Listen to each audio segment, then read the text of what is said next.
ટપકા કરી દીધા એ જોડો હાલો.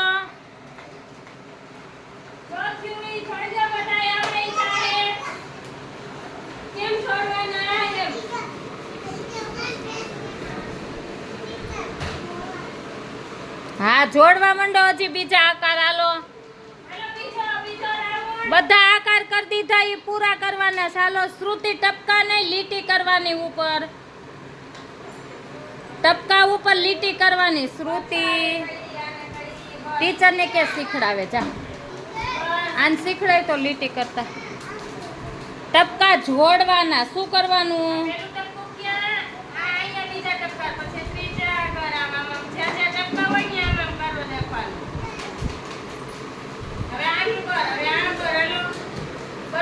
જો યતવીન સરસ આવડી ગયું.